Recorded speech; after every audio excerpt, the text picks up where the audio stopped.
welcome everyone to Around the County with Supervisor Jim Desmond. I'm Miles Himmel, Communications Director for District 5. We've got Supervisor Desmond here. We've got a special guest today, Jared Klickstein. Jared, I'm just going to get right into it because if someone's going, who are you? Can you share your story and just start from there? Yeah, certainly. Well, first of all, it's a pleasure to be here, and I'm appreciative that you guys asked me to talk. My name's Jared Klickstein. I was born in Boston to two heroin addicts. My parents were both heroin addicts and crack addicts, and was raised in that environment until I was about 12 when I was adopted by my aunt in the Bay Area in Oakland, California. And long story short, I did okay, but eventually wound up, kind of following the path of my parents and became a heroin addict at around 19. And by 22 years old, I was homeless on Skid Row in Los Angeles. And that was in the year 2011. And basically from 2011 to 2018 was just in and out of homelessness and addiction and different waves of different family and friends sort of enabling me for a few months, and I'd get on my feet for a second, and then I'd just inevitably always end up homeless again. And there was a pattern though. As long as I kept doing drugs, I usually ended up staying homeless, and or if I relapsed on drugs, I would inevitably wind up homeless. And this eventually led to in and out of jails, and I was fortunate enough to sort of get pinched for something kind of serious. And I ended up doing about 6 months in LA County jail. And I think it saved my life, but it wasn't the complete story. I mean, after this, I did have a few slips and wound up in a very good long-term rehab. And on August 10th, 2018, I got high for the last time. Actually, August 9th, 2018. August 10th, 2018 is my sobriety date. And my life has been amazing ever since. Well, Jared, thanks a lot. And we read, the article in the New York Post and how pretty much, about your journey and what you went through. And, one of the things that we have to deal with is in San Diego County and the entire state of California is the homeless issue and helping people, getting them into the care that they need. And, I feel personally, there's a lot of carrot and no real stick. And in order to get people into the help that they need, they can refuse help if they don't want it.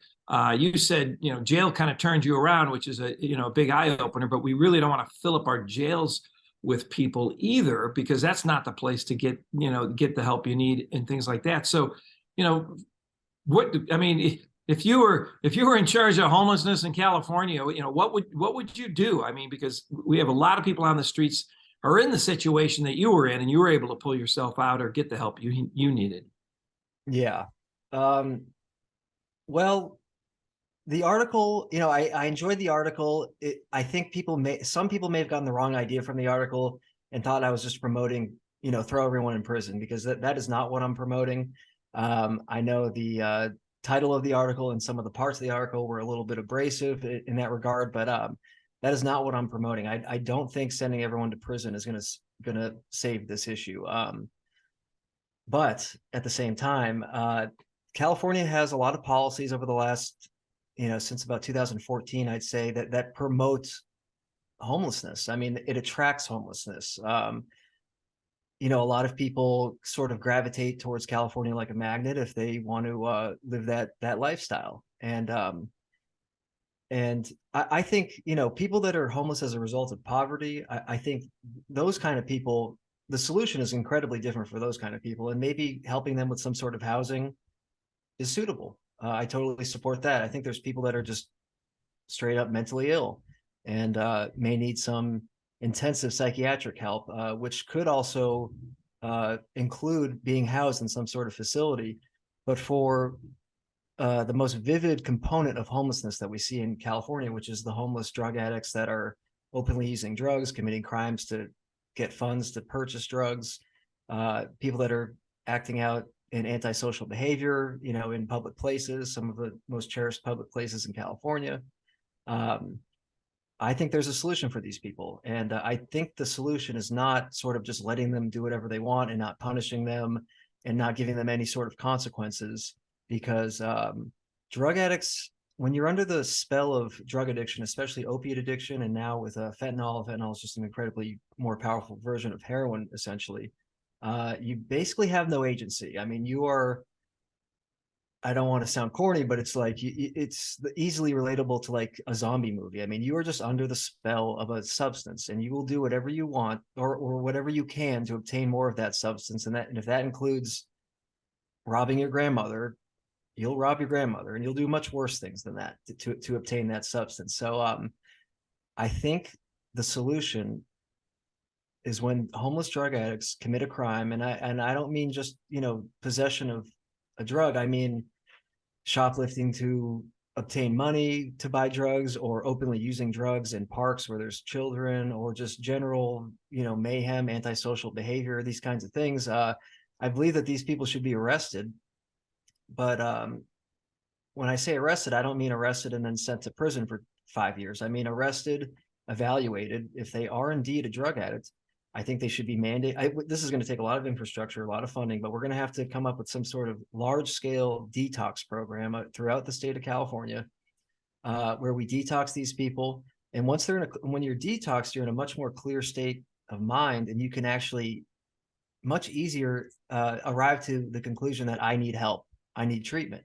When you're on drugs, homeless in the street, it's kind of hard to arrive to that conclusion sometimes. But if we detox these people and then mandate them to a long-term treatment facility, I think that's the best solution. And in these treatment facilities, which don't entirely exist, I mean, there's obviously treatment facilities in California, but I'm talking about real large scale, to the point that I would even support converting some prisons into large scale treatment facilities.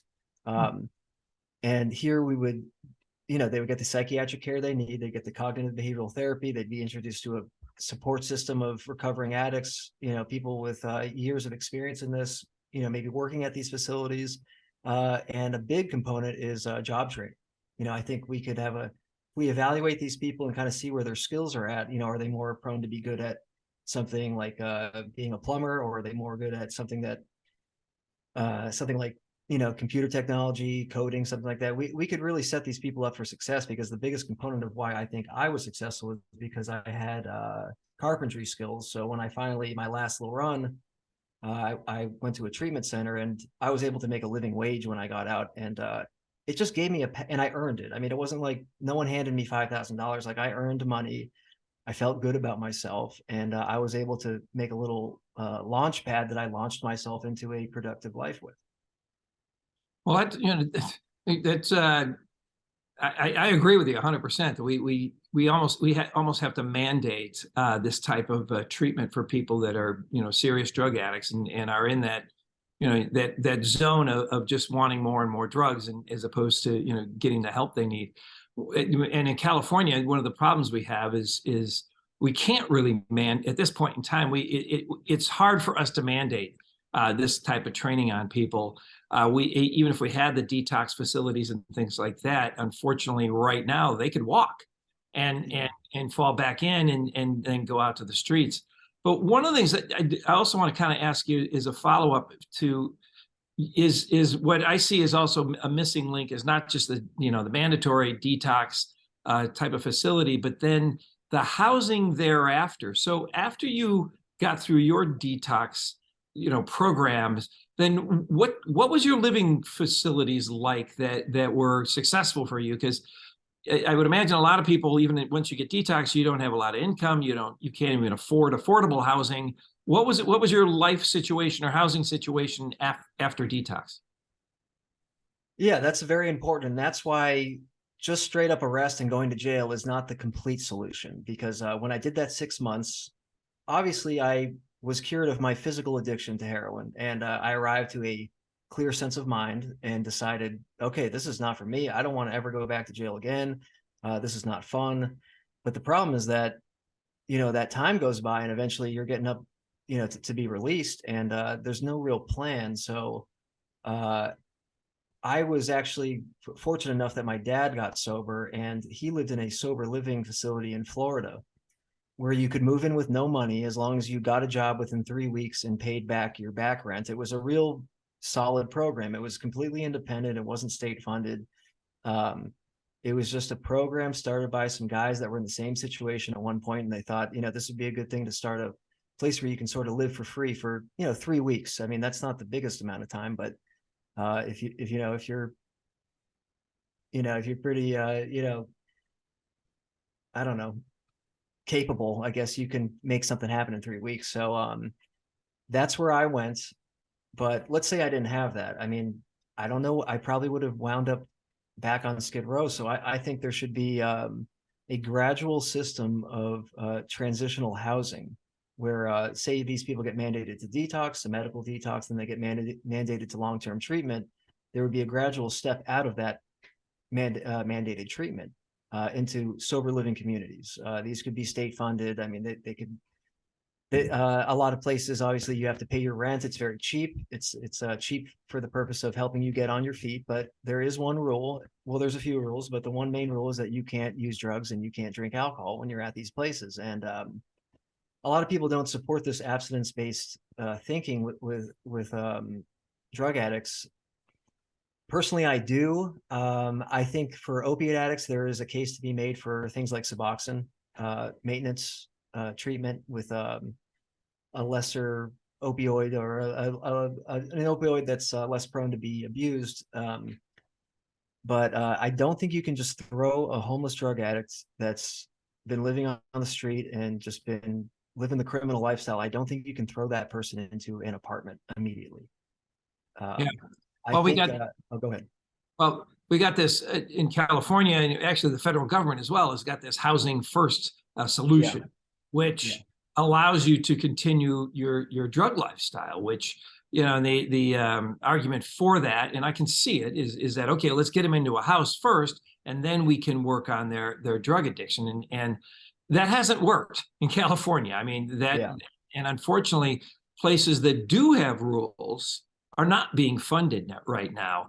We've got other agencies and faith-based agencies and things like that are willing to do the help, but they have to have rules, and unfortunately, they've been cut out of the funding by both the federal and the state government. But so really, what I kind of see, you're helping to point out, is that we have to be able to mandatorily put people into training, or say, if they get arrested for something, is maybe give them an option. Is, look, you can go to jail, or you can go to this treatment center. But once you're in this treatment, you can't leave, and you have to complete this thing. Otherwise, you go to jail. And unfortunately, it seems to be the only threat that we really have, I think, to get people into the help they need. And if they're criminals, we got to deal with them. But I do think having that option of, here, you can go and get this treatment, but then we have to have housing for them at the other end, because, like you said, if you didn't have your dad or your family support, and a lot of people don't, then you're back out on the streets again. So there's two big gaps I see in California, along with this housing first. I think it's a tool in the toolbox, but it's not the only tool. And right now, it's being treated as the only tool, and it, quite frankly, is not working. Yeah. Housing first sounds very good on paper. That we have a number of homeless people. Well, how do we lower that number? Well, housing first. We'll put them in houses. I mean, it does make sense in theory. And listen, there are homeless people. There are people that are living in their cars and they fell on hard times. Maybe they had a big medical bill, and they're not on drugs and they're not mentally ill. They're just fell on hard times. Housing first seems like a solution for those kinds of people. I don't know what percent of homeless people that is. It could be a small percentage. I'm not sure. It's certainly a small percentage of the homeless people we see day to day. Yeah. That's true. And most people that want help, if it's a mom and a couple of kids, or a family that, just lost both of their jobs, we've got the means to help them. And they're the kind of, I don't know, not the low-hanging fruit, but they're the people that want help. And we're able to help people who want help. It's those that, you say are stuck in that, drug zone that just don't have, the wherewithal to know that they need help. And you're right, those are the people that we see. Those are the people we see in the streets and the encampments and things like that. Continuing, they're homeless, and then they, it's unfortunate, because if you're homeless and you got a mental health issue, then you kind of cope with life with the drugs and alcohol. And it's kind of the rut that we're stuck in here in California. Yeah.